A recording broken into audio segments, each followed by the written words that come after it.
أعوذ بالله من الشيطان الرجيم بسم الله الرحمن الرحيم. Tazkiyah and marriage. What are some of the most important things to know about marriage? When asking sheikhs, imams, listening to their lectures, studying from relationship experts, I tend to get the same advice. Here are 5 tips that I would like to share with you today. Firstly, experts talk about self-development. Actually, our top priority in Islam as Muslims is tazkiyatun nafs, purification of the heart, of the soul. We must learn to understand ourselves better and ensure that we strive to improve. The best way to do this is through getting closer to Allah by learning about Him and our faith. The second best way is through the science of psychology, or human behavior, which has roots in Islam as well. If I can identify my weakness, I can learn to accept and improve them so that I become stronger.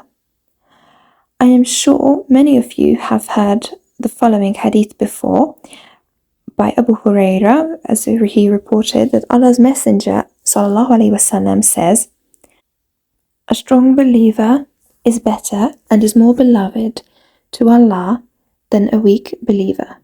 And there is good in everyone, but cherish that which gives you benefit in the hereafter and seek help from Allah and do not lose heart. And if anything in the form of trouble comes to you, don't say, if I had not done so and so, it would not have happened, that thing. But say Allah did that what He had ordained to do, and your if opens the gate for the shayateen." This is Sahih Muslim.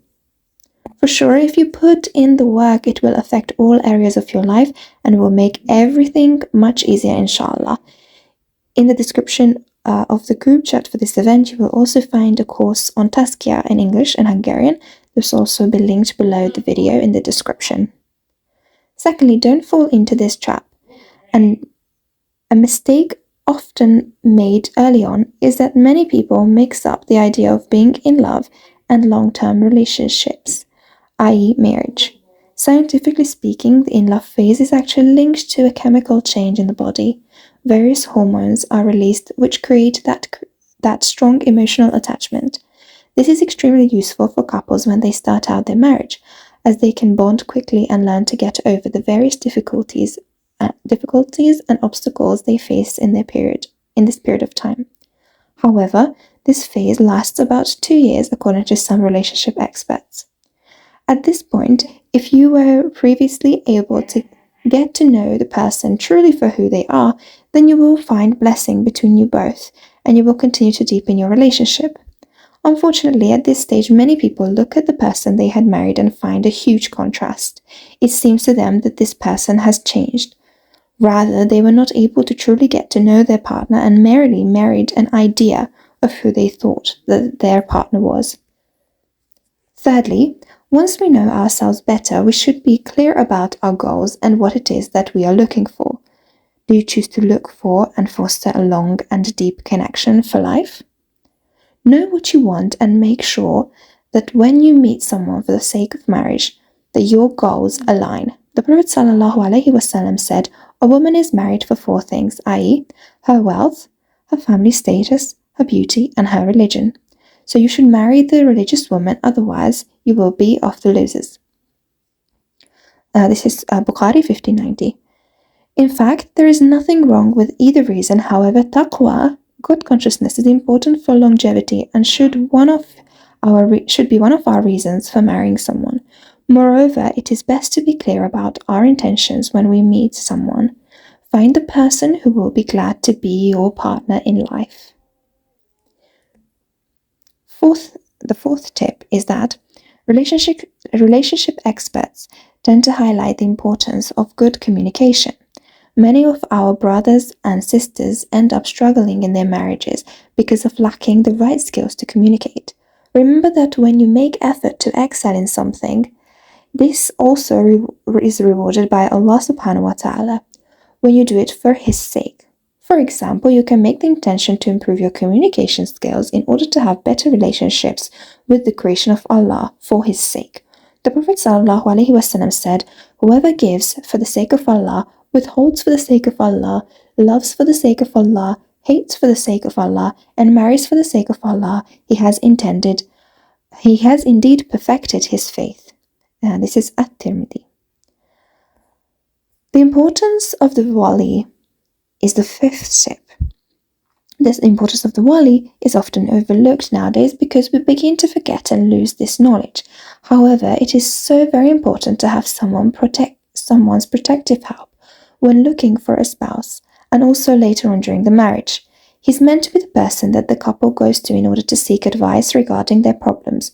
For women, according to some Muslim leaders, one of the most important things is to make sure to have a good wali, learn about what their role is, and so on. Both wife and husband must be open to speak with their wali at times of hardship, basically like the concept of couples therapy today. Actually, in the more developed Muslim ummahs, premarital couples counseling is suggested as well. And finally, learn together. Once you are married, make time and effort to learn together about what it takes to have a good relationship. For those of us who like to think in tangible metaphors, imagine that marriage is a project. You must have a clear goal. You must spend your time and money. The more prepared you are and the more seriously you take this, you will receive a greater return on your investment. And just in case I lost some of you with all of a sudden mentioning investments, imagine the plant that you water and the one that you don't. How can we expect to have success in an area of our life where we have never prepared as much as we have for, say, our career? In today's capitalistic world, we attend almost 2 decades of school and university, then we begin to work and climb some corporate ladder. I hope very much that we are at the same time climbing the ladder of tazkiyah towards Allah as well, and as worshippers of Allah, bettering ourselves in relation to our many other responsibilities.